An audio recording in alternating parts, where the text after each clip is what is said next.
তো আজকের রেসিপিটার জন্য সবার প্রথমেই হচ্ছে আমি নিয়ে নিয়েছি হচ্ছে কলার ছিলকা। দেন হচ্ছে এটার সাথে আমি অ্যাড করব হচ্ছে দুন্দুল। বাসায় দুইটা দুন্দুল ছিল, এই দুইটাই অ্যাড করব। তো এগুলো হচ্ছে আমি প্রথমে সিদ্ধ দিব, সিদ্ধ দেওয়ার আগে হচ্ছে আমি কেটে নেব। সো ছোট ছোট এগুলোকে আমি ব্লেন্ড করব পরবর্তীতে, তাই একটু ছোট বড় হলে সমস্যা নেই।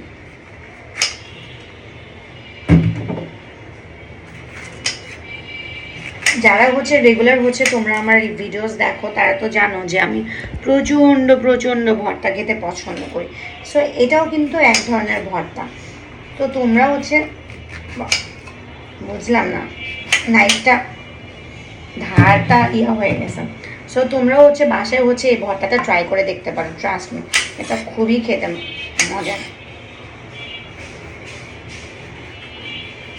বিশেষ করে হচ্ছে তোমাদের ওয়েস্টেজ যেগুলো থাকে, প্লাস হচ্ছে এই যে যেমন আমার হচ্ছে এই দুন্দুলটা হচ্ছে অনেক বেশি কী বলে শক্ত হয়ে গেছে বা বুড়ো হয়ে গেছে, এটা দিয়ে আসলে ভাজি বা অন্য কিছু খেতে তেমন একটা বেশি মজা লাগবে না। সো এই দুন্দুলটাকে আমি ফেলে না দিয়ে এটাকে আমি কাজে লাগিয়ে রাখি। এখন হচ্ছে আমি সবগুলোকে একসাথে হচ্ছে ভালো করে ওয়াশ করে নিব। যেহেতু হচ্ছে কলা ছিলকার মধ্যে কষ রয়েছে, সেটি একটু কালচে হয়ে গিয়েছে কলার ছিলকাগুলো, এটা কোনো সমস্যা না। এখন হচ্ছে আমি সবগুলোকে প্রেশার কুকারের মধ্যে দিয়ে দিব। অ্যাকচুয়ালি হচ্ছে আমরা ঢাকায় যারা থাকি তাদেরকে তো সিলিন্ডার গ্যাস ইউজ করতে হয়। সো মানে যাদের বাসায় আছে আর কি, তারা কিন্তু চাইলে যে কোনো খাবার সিদ্ধ করার জন্য তোমরা হচ্ছে প্রেশার কুকার ইউজ করবে, এতে করে প্রচুর গ্যাস সেভিং হবে। সো আমি তো আমার বাসার মধ্যে যা কিছুই সিদ্ধ করার প্রয়োজন হয় না কেন, সবার ফার্স্টে হচ্ছে প্রেশার কুকারে দিয়ে দিই, তারপরে হচ্ছে সিদ্ধ করে দেন হচ্ছে ওইটাকে রান্না করি। সো আমি অল্প পরিমাণ হচ্ছে পানি দিয়ে দিয়েছি, যাতে হচ্ছে লেগে না যায়, প্রপারলি হচ্ছে সিদ্ধ হয়। দেন হচ্ছে ঢাকনাটাকে লাগিয়ে দিব, দেন হচ্ছে ওয়েট করব। জাস্ট আমি এখানে 3টা সিটির জন্য ওয়েট করব। এইদিকে হচ্ছে বাইরে প্রচুর বাতাস হচ্ছিল, দ্যাটস ওয়াই হচ্ছে আমি জানালাগুলো লাগিয়ে দিলাম, না হলে হচ্ছে চুলার জালটা অফ হয়ে যাবে। সো এখন হচ্ছে ওয়েট করব। আর ওয়েট করতে করতে ওয়াফিয়ার সাথে একটু দুষ্টুমি করছিলাম, ওয়াফিয়ার থেকে চিপস খাচ্ছিলাম। ওয়াফিয়া তো দিতেই চাচ্ছিল না, বাট অনেক কনভিন্স করে ওর থেকে চিপস নিয়ে নিয়েছে একটা একটা করে, আর ও দিচ্ছে জাস্ট একটা একটা করে।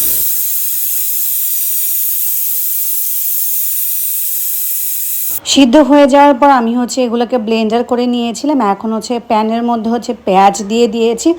যেহেতু হচ্ছে আমরা এখন হচ্ছে খুব অল্প পরিমাণে তেল খাই, সেহেতু একদমই অল্প পরিমাণে তেল দিয়েছি। তবে এই ভর্তাটাতে একটু বেশি তেল দিলে খেতে আরও বেশি মজার হয়, বাট আম্মুর জন্য হচ্ছে আমাদেরকে এখন থেকে খুব অল্প পরিমাণে তেল খেতে হয়। যাই হোক, সাথে দিয়ে দিয়েছি কাঁচামরিচ, কারণ ভর্তা যদি একটু ঝাল ঝাল না হয় তাহলে কিন্তু খেতে ভালো লাগে না।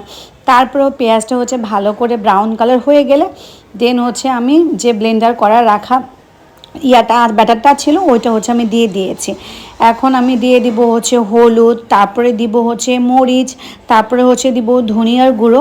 সো এগুলোই মেনলি হচ্ছে দেওয়া লাগে, দিয়ে এটাকে ভালো করে নাড়াচাড়া করে নিতে হবে। একদম মানে উলট পালট করে অনেকক্ষণ এটাকে ভাজা ভাজা করতে হবে। যত বেশি হচ্ছে এটাকে ভাজা ভাজা করা হয় অ্যাকচুয়ালি খেতে তত বেশি মজা। আর ঝালটা যদি একটু বেশি দেওয়া হয় তাহলে বেশি মজা লাগে, বাট আমি এখানে পরিমাণ মতো দিয়েছি। আর সাথে আমাদের গাছের হচ্ছে ধনেপাতা হয়েছিল, এগুলোকে বিলাতি ধনেপাতা বলে আমাদের এখানে, জানি না তোমাদের এখানে কি বলে। সো ধনেপাতা দিয়ে একটু হালকা নাড়াচাড়া করে নিলেই হয়ে যাবে হচ্ছে আমাদের আজকের রেসিপি। ট্রাস্ট মি, তোমরা কিন্তু বাসায় এটা একবারের জন্য হলেও ট্রাই করে দেখবে। আর আমি উঠিয়ে নেওয়ার আগে আবার একটু ধনিয়ার গুঁড়া দিয়ে দিলাম, যাতে করে ভালো একটা স্মেল আসে। যাই হোক, তোমরা হচ্ছে বাসায় একবারের জন্য হলেও এটা ট্রাই করবে, আর আমাকে কমেন্ট সেকশনে কমেন্ট করে জানাতে ভুলবে না যে এই ভর্তাটা আসলে খেতে কেমন। যেহেতু আমরা হচ্ছে ছিলকাগুলো ফেলে দেই, সো ছিলকাগুলো ফেলে না দিয়ে তোমরা হচ্ছে বাসায় এটা বানিয়ে ট্রাই করে দেখতে পারো। সো এটাই ছিল আমার আজকের স্পেশাল রেসিপি তোমাদের জন্য। আমি তো খেতে বসে পড়েছি, কারণ আমার একদমই তর সহ্য হচ্ছিল না, কারণ এটা আমার খুবই খুবই পছন্দের। সো আমার কাছে খেয়ে আলহামদুলিল্লাহ খুবই ভালো লেগেছে। সো এটাই ছিল আমার আজকের রেসিপি। নেক্সট রেসিপিতে আবার দেখা হবে তোমাদের সাথে, এবং নেক্সট রেসিপিতে তোমরা কী দেখতে চাও সেটাও কিন্তু আমাকে কমেন্ট করে জানাতে ভুলবে না। আজকের মতো বিদায়, আল্লাহ হাফেজ।